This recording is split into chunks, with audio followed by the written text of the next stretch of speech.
Hola a todos, soy Isabel Soto, soy la coordinadora de la Comisión de Medio Ambiente, Cambio Climático y Territorio de Nexo y estamos en el espacio de Ágora, ¿vale? Que es un espacio que destinamos para poner en valor y poner en altavoz las voces de nuestros asociados, profesionales, expertos incluso, la elaboración a lo mejor de jornadas y de cualquier ciudadano en general que quiera participar para aportar su granito de arena a la difusión del conocimiento. Hoy estamos con una asociada nuestra, la encantadora Marisa Ogando, y la voy a presentar un poquito, ¿vale? Ella es ingeniera industrial de aquí de Madrid, sí, en la especialización de generación de energía y Executive MBA del Instituto de Empresa, ¿vale? Colabora con nosotros en la comisión. Y bueno, me gustaría saber así de primera mano, para ir calentando motores, un poquito cuál fue tu apreciación, por cómo conociste Nexo, cómo pensaste que podías participar activamente en ello, qué es lo que te llamó la atención, no sé si también podrías incluir si te has dedicado alguna vez a la política o no, y bueno, y cómo nos conociste y por qué estás aquí sentada hoy mismo. Muchas gracias, Isabel. Hola a todos. Bueno, yo Nexo lo conocí, pues si te digo la verdad, por Edmundo Val. Yo soy una fiel seguidora de Edmundo Val desde hace unos años, desde que lo conozco y entro en política. Me parece de lo más acertado y de lo más necesario en la sociedad española hoy en día. Y bueno, la verdad, concuerdo con él pues en todo lo que dice y hace, y en el momento que me enteré que fue que creaba, ¿no? O que era socio, fundador de esta asociación, miré sus estatutos, sus decálogos y dije, aquí me meto pero corriendo. Y no solo me metí yo, sino que le dije a mi hija, métete tú también. Casi hice un bono familiar.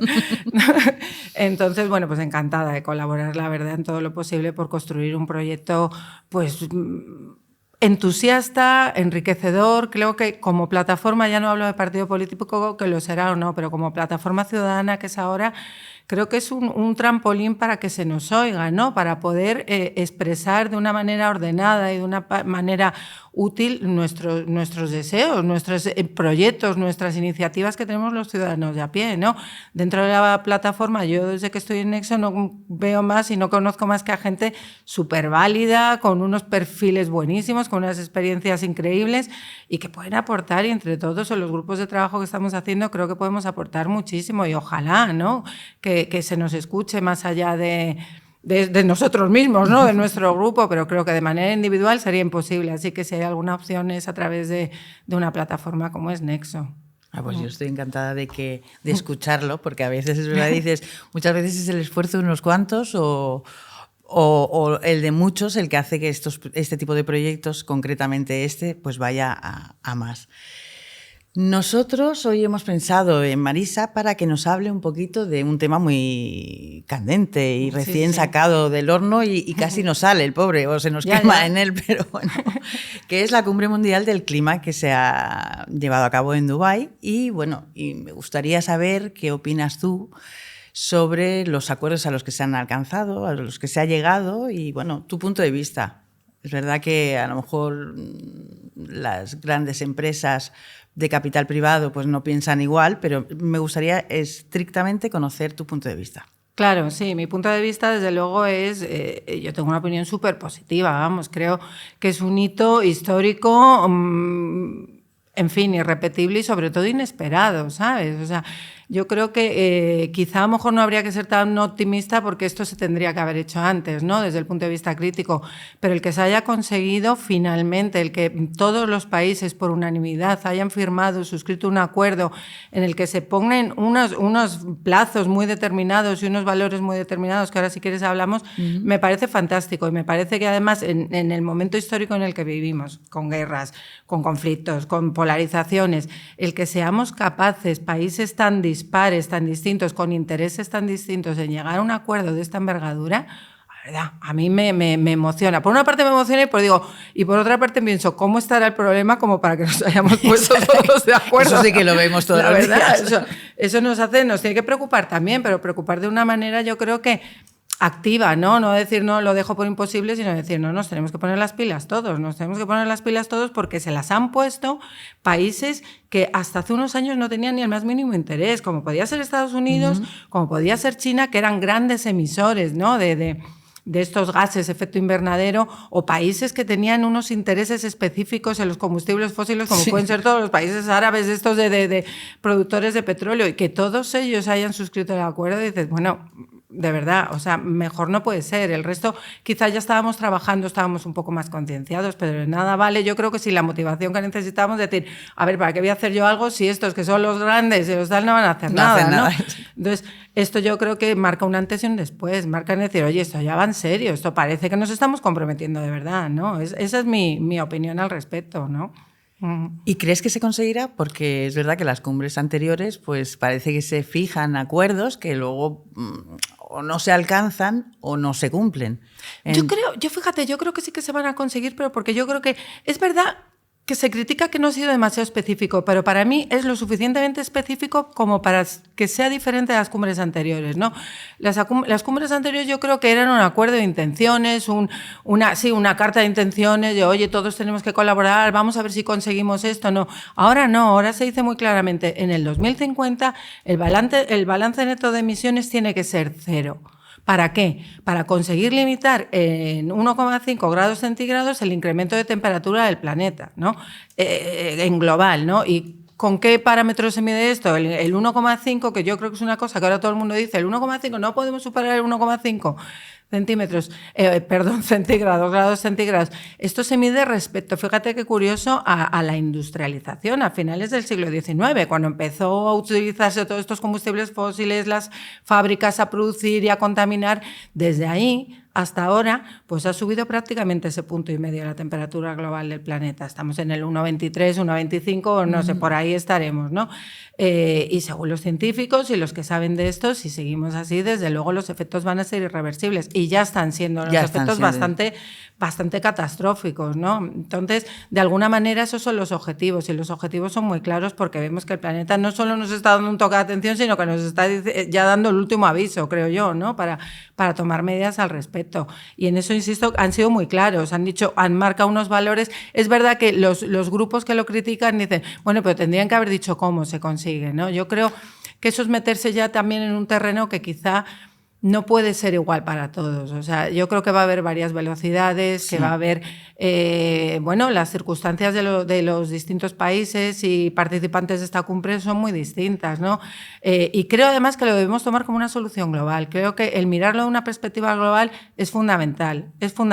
Si no, no vamos a conseguir nada.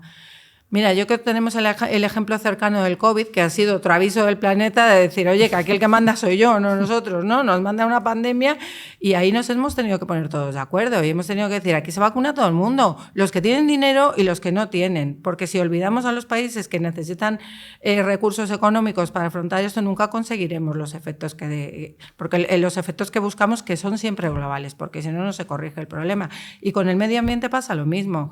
Entonces, no van a conseguirlo todos de la misma manera, y probablemente unos tengamos que ayudar, ni siquiera me gusta la palabra, comprometernos en este desarrollo con otros. También nosotros tenemos, yo creo, Occidente tiene una deuda pendiente con otros países, ¿no? Sí. Y luego está el grupo de estos países que, ¿cómo les llaman? Los estados insulares en desarrollo.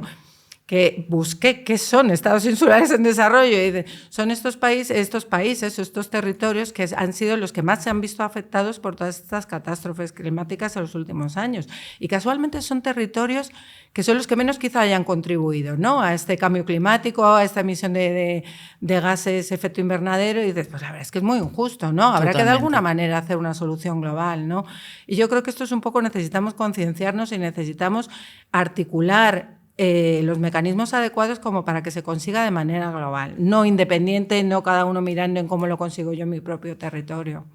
De hecho, ese ha sido, y corrígeme si me equivoco, una de las grandes problemáticas para llegar al acuerdo. Era una transición ordenada, ¿no? Exacto. En la que, evidentemente, no todos los países pueden llegar de la misma manera. Y aún así es verdad que a lo mejor a cómputo global nos va a costar igual, pero a ellos sin recursos económicos, pues en países poco desarrollados, pues es verdad que se hace impensable, claro. Claro, sí, vale. Sí. No, es cierto, y hay países, oye, también pues en el continente africano hay muchos países que dependen de la explotación, ¿no? Y de la producción de combustibles fósiles y dicen, pues no, oye, yo me opongo a esto, es lo que me da de comer, ¿no? Claro. O sea, bueno, y no hay que irse a países africanos, dentro de los propios territorios en nuestro propio país, pues hay muchas zonas geográficas que claro. Históricamente han dependido de la extracción de carbón, de la producción, o sea, bueno, muchos trabajadores de las plantas de gas, de carbón, pues todo eso hay que ahora reconducirlo, ¿no? Hay que reorganizar un poco todo y esto requiere una inversión económica fuerte, ¿no? Importante.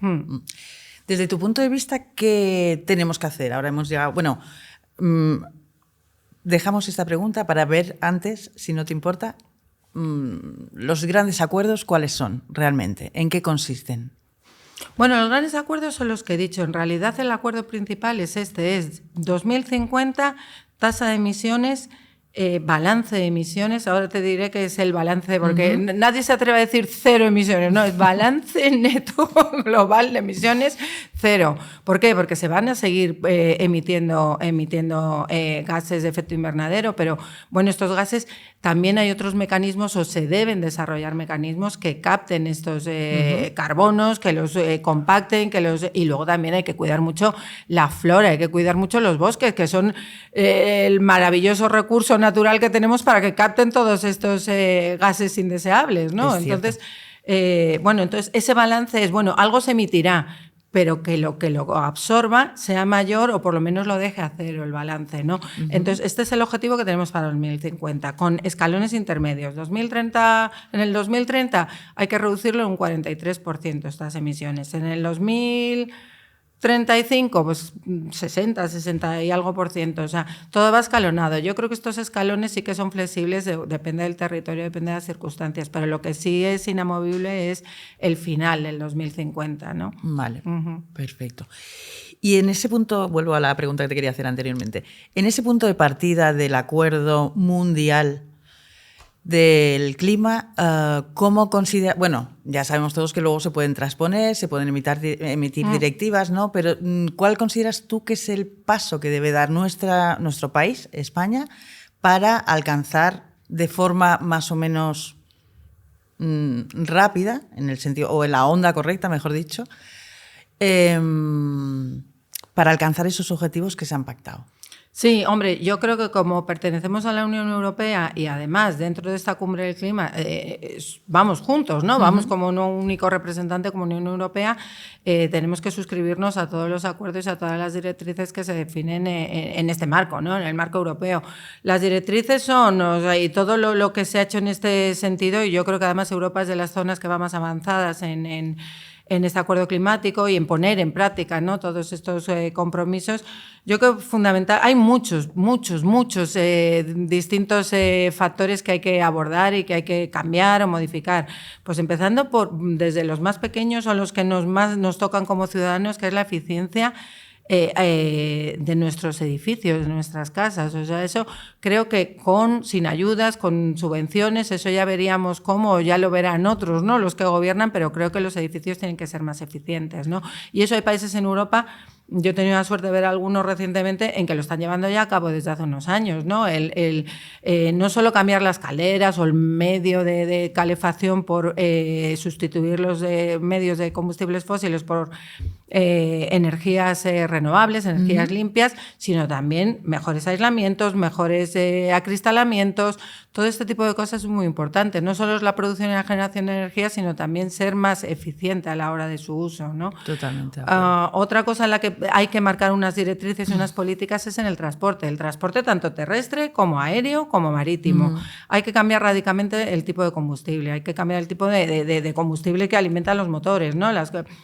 Ahí se está aportando, bueno, ya hay muchos coches eléctricos, creo que todavía se puede, sin ser una experta desde luego en este tema, mucho menos, pero creo que se puede mejorar todavía muchísimo los coches eléctricos, pero hay mucho también en la aviación, ¿no? En el transporte aéreo hay que cambiar radicalmente el tipo de combustible, ahí se están haciendo muchísimos avances en el hidrógeno verde, en el metanol verde, son fantásticos, realmente dices, ¿cómo teniendo esto no lo hemos hecho antes? ¿No? Exacto, hay que hacer una inversión muy costosa económica, efectivamente, pero bueno, hay que hacerla, pero también los precios se prevé que bajen en todo esto, ¿no? Los precios en las inversiones tecnológicas, ¿por qué? Porque muchos, para generar hidrógeno verde, por ejemplo, se necesita electricidad, ¿no? Y si esa electricidad a su vez nos la da una fuente renovable, como puede ser el sol, puede ser la hidráulica, puede ser el viento, pues fíjate tú qué bien, ¿no? Al final, 0 emisiones y tenemos unas fuentes renovables que cada vez además se han reducido más su coste, ¿no? Con lo cual estamos reduciendo el coste total. Y al final, para producir hidrógeno verde, lo que necesitamos es, aparte de esta electricidad que puede venir de estas fuentes, es agua. Agua del mar, agua que tenemos por todas partes. Es impresionante. Dices, a mí es que, claro, y es lo que tú dices, te llama la no atención, se hace antes? ¿Por qué no hemos utilizado los recursos que tenemos? Además, otra cosa que es muy importante utilizar estos recursos que tenemos aquí al alcance de la mano todos y que no estamos utilizando, es que los tenemos todos, no los tienes unos grupos muy concentrados, ¿no? Como lo que hemos utilizado hasta ahora. A mí es que me llama mucho la atención. A mí es que me está sorprendiendo, es verdad, pero... Es que es verdad, dices, es que es el agua, es que es el sol, es el viento, es... En fin, ¿sabes? O sea, ¿Pero puede ser intereses de otro tipo? Y yo entiendo que sí, ¿no? Yo entiendo. Es eso. A ver, que todo esto del hidrógeno verde, igual que la energía, yo soy muy también defensora de la energía nuclear con ciertas limitaciones, podemos decir, pero creo que la energía nuclear además ahora va a jugar un papel muy importante hasta que se eliminen todos estos combustibles fósiles, que se van a hacer de manera muy transicional. La energía nuclear va a jugar un importante porque al final no emite ningún contaminante. Es verdad que genera unos residuos, pero... Oye, también tenemos que contar con ella, ¿no? Y tenemos que alargar la vida de nuestras centrales. Pero también esa energía, otra energía nuclear, que ha estado ahí como muy guardada en un cajón, que es la energía de fisión, perdón, de fusión. La de fisión es la que tenemos, la de fusión. ¿Qué necesitamos ahí? Hidrógeno otra vez. O sea, necesitamos cosas que tenemos en abundancia y que no generan ningún residuo, ¿no? Y la energía nuclear, la energía de origen nuclear, por una cantidad mínima de combustible, digamos, o de blanco, da una cantidad de energía brutal, ¿no? Entonces, ¿por qué no se ha hecho hasta ahora? ¿Por qué se ha limitado el desarrollo? Porque necesita todavía muchísimo desarrollo. Te pongo ese ejemplo como te podría poner 50. ¿Pero me estás hablando de infraestructuras o de desarrollo? No, yo creo que se bloquea, innovación, sinceramente. Vale. ¿Se está bloqueando? Es lo que te se ha bloqueado, creo yo. Esta es mi opinión personal, pero yo creo que había grandes lobbies productores de otro tipo de combustibles y de energías que no les interesaba en absoluto que se desarrollaran nuevas fuentes. Por eso yo creo que es un gran día, el día que se firma este acuerdo, porque parte de esos que han estado bloqueando han suscrito este acuerdo. Y además parte de estos están invirtiendo ya en el desarrollo de otras fuentes de energía, con lo cual me parece que han visto un poco la luz y que han visto que hay que ir por ahí, ¿no? Es que no queda otra opción. Claro, bueno, ya lo notamos todos, ¿no? Cualquier ciudadano de a pie nota... Bueno, es que estábamos a 20 grados hace 2 días y estamos a mitades de diciembre, pero es verdad. Y luego, claro, sí, los terremotos, los huracanes, los riadas, bueno, ya eso, todas estas catástrofes que es que no podemos... Son avisos. Es que ya es que más claro no lo podemos tener. Está clarísimo. Desde tu punto de vista, entonces, cualquier ciudadano de a pie, que parece que a lo mejor hablar de hidrógeno verde es ¿esto qué es? O no, porque a lo mejor estamos muy confundidos. Y desde esa apreciación tuya de que tenemos todos los útiles, o todos los recursos, mejor dicho, a la vista, ¿qué le podíamos trasladar? ¿Qué puede hacer un ciudadano de a pie para cambiar o aportar su granito de arena a nuestro entorno, que es lo que nos vamos a llevar, vamos? Hombre, yo creo que podemos hacer bastante y yo creo que además el porcentaje, lo que aporta los consumos domésticos de energía son sustanciales también a la hora de hacer el cómputo global, ¿no? Entonces, yo creo que desde luego, pues tratar de ser más eficiente, como decía antes, en el consumo doméstico, oye, voy a aislar más, me voy a poner una manta o voy a bajar la calefacción y sobre todo si podemos, lo ideal es que haya planes estructurales y yo espero que España, el gobierno español lo haga también, como lo están haciendo en otros países de Europa, en marcar unas unos directrices y unos tiempos, ¿no? Para decir, oye, hay que cambiar todas las escaleras, hay que cambiar los aislamientos, hay que cambiar los cristales, hay que cambiar todo esto y luego ser un poco más eficiente también y no estar en manga corta en tu casa en invierno, ¿no? Luego, por otra parte, los transportes, lo que decíamos. Sí. Todo necesita una inversión económica, pero si podemos ir transicionando a una movilidad, no tiene por qué ser, iba a decir eléctrica, pero fíjate, voy más allá. ¿Por qué no la pública? O sea, tenemos un transporte público, vamos a invertir en transporte público también, ¿no? O sea, yo creo que si tenemos un transporte público con una red más que cubra más todos los territorios, que sea más conveniente para el uso diario, pues no tendríamos por qué utilizar tampoco tanto el coche. Y luego mucha educación, ¿no? Mucha educación también. Tenemos que seguir insistiendo porque hemos hecho inversiones dinerarias importantísimas con fondos europeos y ahí sigue. O sea, la sensibilización no sé si, como hablábamos antes, si se puede llegar a medir o se mide correctamente o simplemente se gasta y no se mide en nada. Ya, yo eso también tengo mis dudas, la verdad. Porque, de hecho, la administración pública para mí, para ellos, para cualquier edificio público debería ser ya obligatorio que fuera sostenible. Yo pienso lo mismo, desde luego. Es que tienen que dar ejemplos, que tienen que ser los primeros en aplicar sus propias medidas, ¿no? Sí. O sea, eso desde luego, desde luego. Bueno, pues me ha encantado. Tenemos que hacer una específica de hidrógeno verde y otras cosas con los recursos que tenemos. Prometemos no hacerlo en casa, no vaya a ser que nos salga algo raro. Y Marisa, muchísimas gracias por estar con nosotros, dedicar tu tiempo, que como sabéis todos vosotros trabajáis y ella particularmente y los compañeros que vienen a este espacio, pues la verdad es que destinan su ilusión y aportan, pues nada, fantásticos momentos como este. Así que muchísimas gracias por estar aquí con nosotros. No, muchísimas gracias a vosotros, oye, por darme esta oportunidad, no solo de hablar y aportar mi granito de arena, sino de también participar en esta plataforma y en estos grupos de trabajo. A ver si conseguimos hacer algo. Pues sí, en ello estamos. Y además con la misma ilusión. Así que muchísimas gracias. Gracias.